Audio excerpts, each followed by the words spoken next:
মায়ের জন্মদিনের জন্য রান্না করছি কাঁকরোল ভাজা, পটল ভাজা, ভেন্ডি ভাজা, বেগুন ভাজা, ভেজিটেবল চপ, পাঁপড় ভাজা, রাইসের জন্য ক্যাপসিকাম, গাজর, বিনস ভাজা। ফ্রাইড রাইস তৈরি হচ্ছে।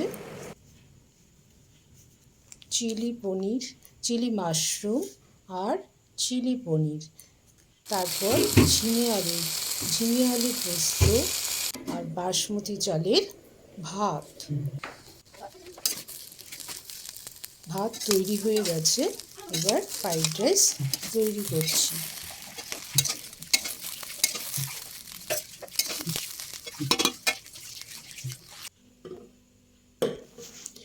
জন্মদিন শব্দটি খুব স্পেশাল প্রত্যেক ব্যক্তির জন্য, তা সে মা বাবা বলো বা মা বাবার কাছে সন্তান বলো।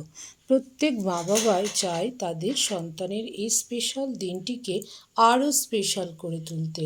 তেমনি কিছু সন্তানও বাবা মার এই স্পেশাল দিনটিকে স্পেশালভাবে ট্রিট করতে চায়। আমিও আমার মায়ের স্পেশাল দিনটিতে আমি নিজের হাতে রান্না করি। পৃথিবীতে একমাত্র মা বাবারাই নিঃস্বার্থভাবে সন্তানদের জন্য কিছু করে থাকে। প্রতিদানে তারা কিছুই চায় না, তারা সন্তানদের জন্য অনেক কিছু ত্যাগ করে। সন্তান হিসেবে তাদের জন্য আমাদেরও কিছু করা উচিত, তাহলে তারা খুশি হয়। যাই হোক, আমি রান্না করেছি আমার মায়ের জন্য কাঁকরোল ভাজা, ডিজাইন করা পটল ভাজা, ভেন্ডি ভাজা, বোটা সমেত বেগুন ভাজা, ভেজিটেবল চপ, আলুর চিপস, ফ্রাইড রাইস, জল, লেবু লঙ্কা আর সাদা ভাত করেছি। ডাল, ঝিঙে আলু পোস্ত ফ্রাইড রাইসের জন্য, সাথে খাওয়ার জন্য চিলি পনির, চিলি মাশরুম, কাজু কিশমিশ, খেজুর, আমসত্ত্বের চাটনি, কাজু কিশমিশ দিয়ে গোবিন্দভোগ চালের পায়েস, আর করেছি পাঁপড় ভাজা।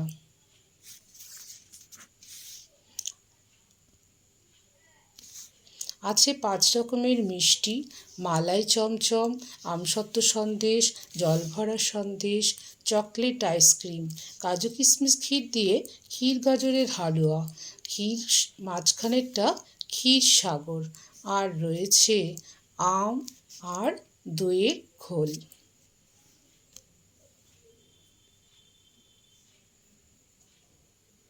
আমার মা আম খেতে পছন্দ করে, তাই আম দিয়েছি।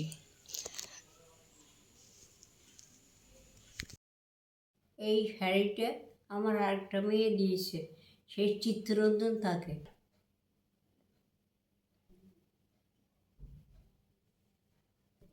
অপরূপ মা, শাড়িটা আমার খুব পছন্দ হয়েছে, আমার জন্মদিনে বাংলা। প্লেটের মধ্যে ফ্রাইড রাইস দিয়ে একটা মাছ বানিয়েছি।